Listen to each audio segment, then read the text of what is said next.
Hi, my name is Kinesh Doshi. I'm the CEO of Accionlabs. I had a great session with Richard Citrin and Michael Couch. In this session, I talk about my own journey of building Accionlabs and all the leadership skills I developed, including my big belief on multiplicity of viewpoints and how that helps a leader find the best out of his employees, his ecosystem.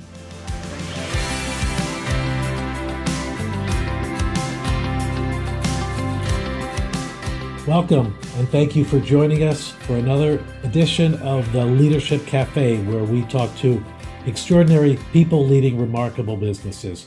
We're your hosts. I'm Richard Citrin. And I'm Michael Couch.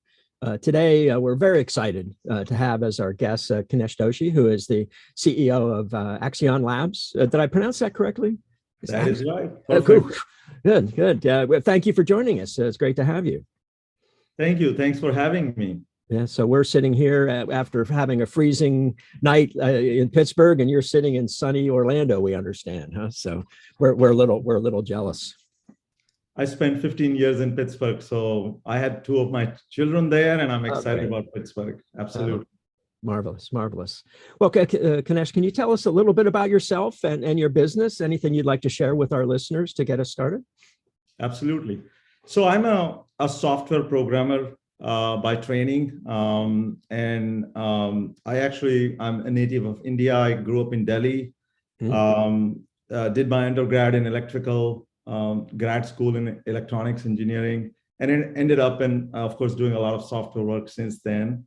I've lived in, all over the globe. I've lived in Singapore. I've spent a lot of time in Asia Pacific, Malaysia, Indonesia, Thailand, traveling all over. Worked in with a company in Germany, and then in 98, I moved to the U.S. and spent a few years in Midwest. So my introduction into U.S. happened in the beautiful small city of Moline, Illinois, and I moved from Singapore to Moline, and almost from 4.5 million to 4,500 people with one McDonald's, one Walmart, and so on. So it was great, very welcoming place. And nice.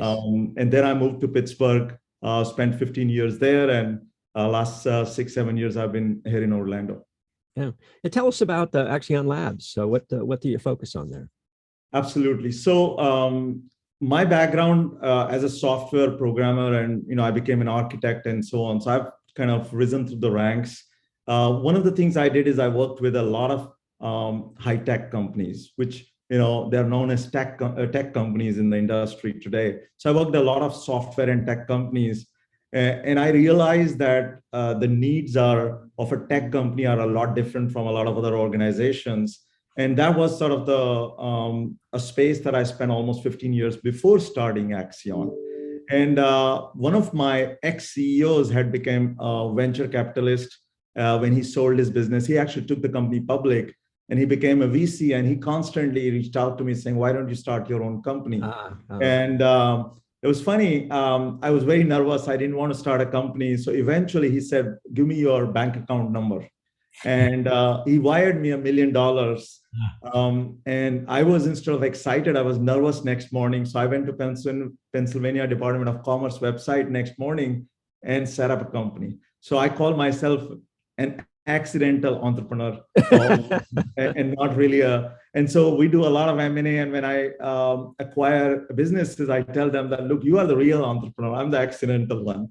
And so what Accion does is we saw, so in 2011, when I got the funding, I started Accion, and the big gap we saw in the industry was around what we call as emerging technologies. So you probably know a little bit about innovation, and some of the newest software innovations have happened using new and emerging technologies like cloud and mobility and machine learning and so on. And what we found is that the industry has a huge demand for that skill set, but there's not many companies that offer that capability. So we started the business with that thesis, and it has worked out very well. Year one, we had 40 employees. Year two, we had probably 200 employees. Then grew to 500 and 1,000 and so on. Today, we have over pretty close to about 5,000 employees globally. And what we do is we specialize in, we call as innovation engineering. That means building new and emerging software. So I'm happy to share more information about the service offerings, but basically we help our customers build new software or rewrite existing software. And we have customers in healthcare, we have customers in banking and financial services, we have customers in legal space, we have clients in supply chain, retail. So it's a pretty cross-industry experience that company has gained so far. I'm fascinated by the transition that you must have made from being, a software engineer, architect, being a technology expert to becoming a leader. Was that a scary transition? Obviously, waking up with $1 billion in a bank account can be a little overwhelming, as it sounds like it might have been. What about that transition to being a leader? It's not all sitting up there in the ivory tower building out the strategy. Sometimes it's being in the mud and figuring out about this person or that person. Certainly 5,000 employees, you've got a big team of people that I'm sure you're overseeing as well. What was that journey like for you? Yeah, absolutely. I think the biggest thing is, since I have been an employee and I've been a technologist myself, I think for me, I had to go sort of to the other side when I became the leader. And I carried a lot of that experience with myself, because all my employees, and I tell them, you are the future entrepreneurs. So you are the ones. So I see myself in you. And I think being able to see that. So, growing up back in India, and I talked about this in many of my my town hall meetings and so on. I tell our employees my own journey, that I lived in a very, I grew up in a middle class family. I lived a very simple life. We realized that mindset you have to carry all the through in your life, where you're looking at everything, the most complex things, you just simplify it. What does it mean? What does it mean to others? And putting yourself in someone else's shoes has been the big thing. So I was nervous the day after I received the funding, but I actually, nervousness turned into excitement a few days later, and as business started rolling, I think it became even more exciting. I tell that while the company grows through that journey of 5 million to 50 million to 100 million, I felt like I reinvented and I in some ways evolved myself through that journey, which a lot of people don't necessarily realize that. So I always say that first year or two, you work for yourself. But when you have 100, 200, 300 people, employees working for you, you realize any mistake you make can affect their livelihood. So now you start realizing you are actually working for them and their well-being. And then as you go, you raise investments, you start realizing you're working for your investors, and employees. You don't want to leave that behind, because, we have internally a philosophy called employee is equal to customer. And that's very true. If they are not around, you're not going to make money. But then you start realizing that you're not even working for the investors. You're actually working for the community. And then you start thinking about the innovations you make, the impact it makes. So it's almost a journey of exploring yourself as much as growing the business. So I hope that gives you a little bit of context behind that. So we have this mindset called multiplicity of viewpoints. And I think that really has helped a lot. When you talk to employees, you put yourself in their shoes, you understand what they are saying. And I think that has been a great attribute that we've built within the organization, where everyone comes with this viewpoint that let's listen to each other. Everyone could have you could have someone with a better viewpoint than yours. Right. With your observations about the importance of being empathetic and being humble, and how that creates a learning opportunity. We've heard that throughout the cafe from other leaders too. So it's very, very interesting and exciting to see. That's a key part of your journey. But multiplicity of viewpoints. I would expect that that's a key driver of innovation. Is that how you view it? It's such a great connection you made between the multiplicity of viewpoint and innovation. I haven't seen many people do that. But so we believe in innovation, and I always say innovation is not that amazing machine learning algorithm you wrote or this great cloud technology that you tested. Yes, that's innovation. But innovation is also to welcome change. And opportunity of innovation lies in everything. There is a better way to do this podcast. There is a better way to hire employee. There's a better way to retain an employee. There's a better way to communicate with your customer. And when you start thinking about opportunity of innovation lies in not just this exotic, sexy things like machine learning, but it lies in everything. And that's when your organization becomes innovative. And the foundation of innovation is being able to listen, being able to welcoming to new ideas and new thoughts. And I have this philosophy. A lot of people think listening is a acoustic process. The listening is not a hearing process, right? Listening is also not an empathy process. It's not like you listen to someone with love and affection if you don't act upon what you learned from that discussion. You didn't listen. So we always say that listening doesn't end when the meeting ends. Listening actually only begins when the meeting ends, because now you took some action items, you took some learnings, and you now circled back with an employee or a customer or a partner with an action. Listening ends when action is done, not just because of a compassionate process of keep listening and letting someone talk.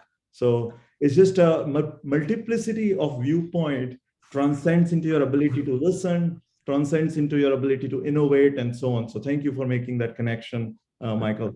When we do our work around leadership development, Kinesh, one of the things that we say is critical for leaders to manifest and own is the ability to reflect on what they're learning. It's not, as you said, it's not just about hearing, it's about learning, and then what do you do with that information? And so many leaders rarely take the time to reflect because there's so, and it's the same thing for employees these days. There's so much right in front of us. How can we support them in stepping back and asking the question, what have I learned today? How am I applying this? What kind of boss am I? What kind of employee am I? It sounds like that's something that you emphasize in your team meetings and your work with your leadership groups. And I always tell, absolutely, Richard, I always tell that the biggest change you will see at Axion is everyone is equal and everyone has a voice, and everyone must be listened to. And really, I think the philosophy comes from very early on. If I may share that little bit of context behind this thinking, when I was probably 18, 19 years old, I actually read a book written by Gandhi called My Experiments with Truth. This is a book available, of course, everywhere. And you learn about Gandhi's journey. Most people understand the journey of Gandhi as a lawyer to a political leader, and this history around non-violence and all that. But what many people don't realize is that in his book, Gandhi talks about, and he says that he makes this phrase, and it's pretty deep. He says, "Don't expect me to be consistent with the past. Uh-huh. Expect me to be consistent with the truth and data." So what he means by that is, don't expect me to really go back and say, yeah. And how many times as leaders we try to be consistent with the past? So I'll give an example to you. We do an M&A, we acquire a company, we create a big business case, we create big pro forma synergy and all that, and then we realize, oh, that was a wrong acquisition. And what happens is leaders continue to justify that past decision, saying, well, that went wrong, this went wrong, instead of saying, the new data reveals that was a bad decision. And I'm sorry, we made a bad decision, we'll correct it. So to give you a sense, I took this thought process and wrote a white paper in my MBA school. And it was very well received because the paper talks about how you can take the learning from This idea of not being consistent with past, but consistent with truth, and take it to your corporate world. So I'll give, if I may give another example, this story of this not being consistent, but consistent with the truth. I walk into a meeting to fire a very senior leader, sales leader. We all, as business leaders, are in a tough situation where someone is not working out for 3-4 years. So I had my HR leader had the termination letter in her hand. We both walk into this meeting and say, hey, sorry, you worked really hard. It's been 2-3 years. We haven't seen any really outcome out of all the efforts you put in, and we would like to let you go. And even before I say that, he says, Kinesh, I think this is why you called me into the meeting, and I totally appreciate the decision you are taking, and I support that. But I have one point I want to make. And I'm like, okay, all ears, what's your new point? So we have the check ready, we have the termination letter ready, his final salary. And this person says, look, you've used me as a salesperson, but I could be a great recruiter. Would you consider me in a different role? Now, anyone else would have walked away because we just want to get done with things. And I'm like, okay, that's an interesting new fact, new data. Let me try that. And so I walked away saying, okay, we'll give you 6 months and see what you do. That person turned out to be one of the best recruiter I ever hired in my life. That's great. Right. So being open to new data, new ideas, I think helps a lot. Yeah. So I say a constant theme that we're dealing with organizations right now is how to cultivate innovation. And you've made several points here. First of all, multiplicity of viewpoints. Listening involves learning and taking action, and then being consistent with truth and data. And that's where we see the disruption coming from, particularly being consistent with the truth and data. You're stuck in the past. Well, guess what? Somebody's going to listen to truth and data. I find that to be phenomenal. How do you maintain that kind of culture when people are working virtual? When we have the pandemic challenges, the world of work has changed. How do you maintain those key culture points in this kind of environment? A few things. So first of all, I'm a very high touch leader. So I spend a lot of time with teams and employees. In fact, just this morning, I had 2 different sessions with 2 different teams before I jumped on to this session. So one is a very high touch engagement, and even more so during the COVID time, because people are working remotely. So I have lots of town hall meetings, lots of quarterly updates, and that's one. The second thing is I believe that the culture is promoted when you have culture ambassadors in the company. So what that means is I spend a lot of time with top tier of the leadership, particularly what I call as tier 1 and tier 2. Our tier 2 leaders we call MVPs, most valuable players.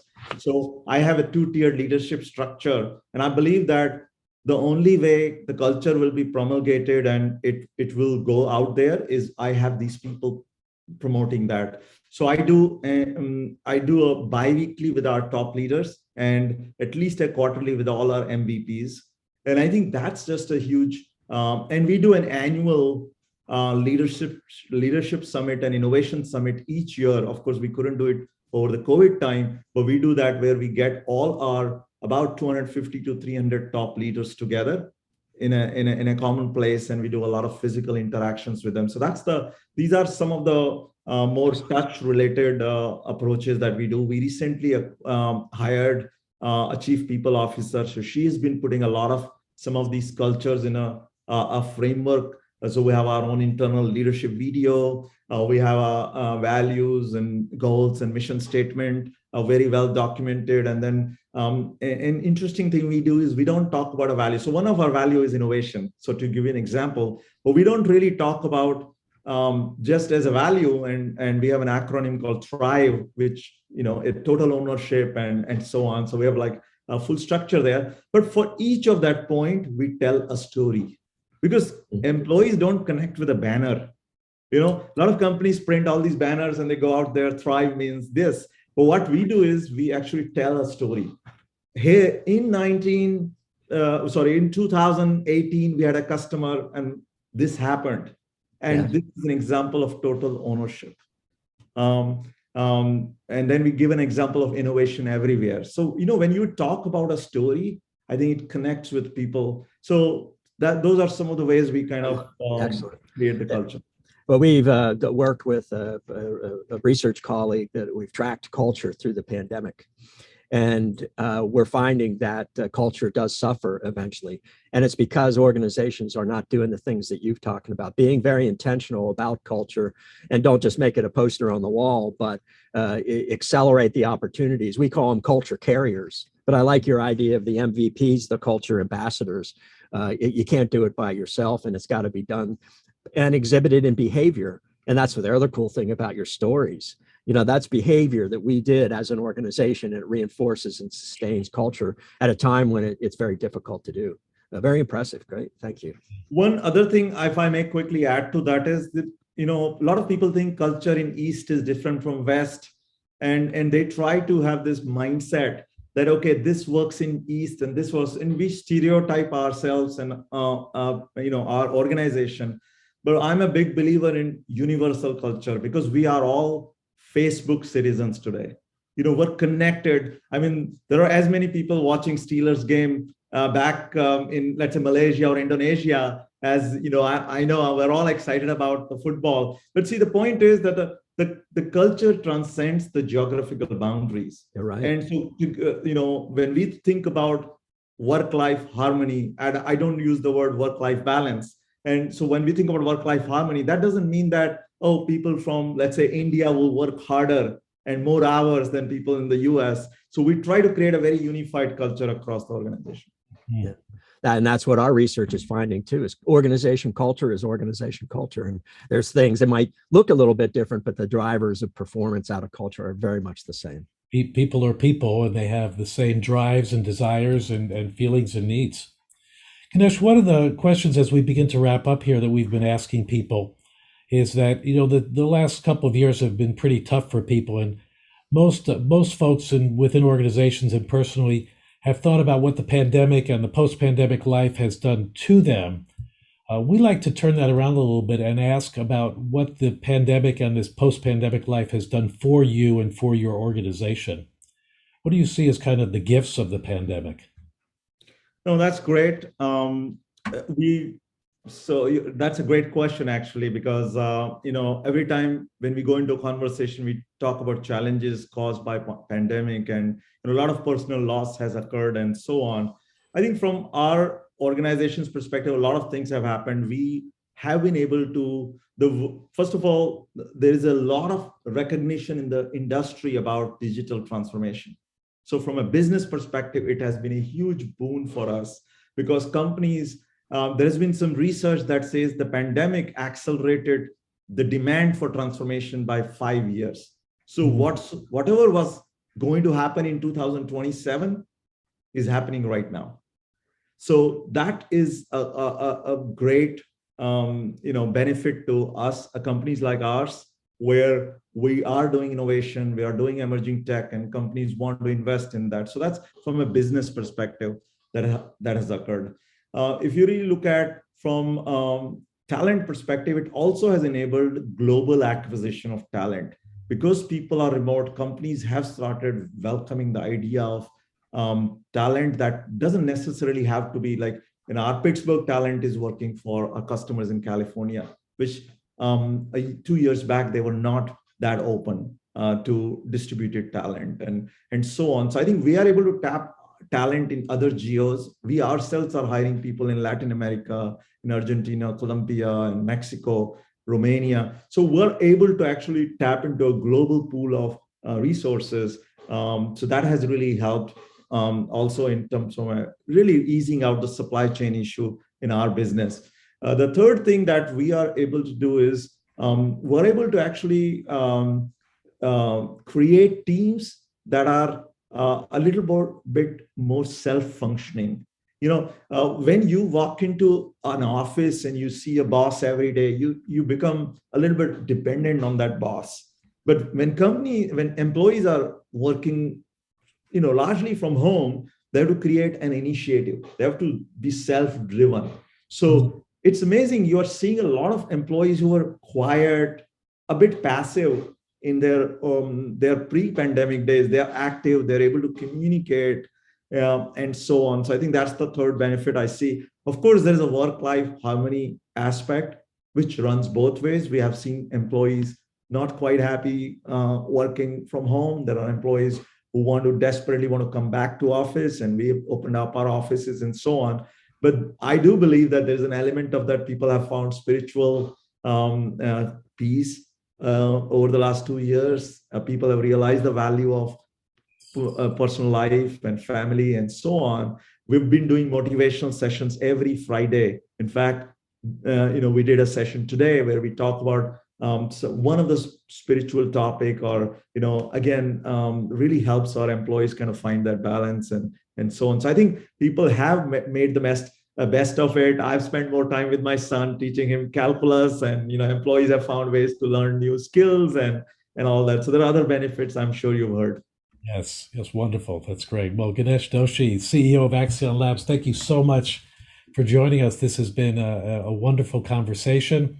What would be the best place for people to find out more about Accionlabs and, if possible, reach out to you for follow-ups?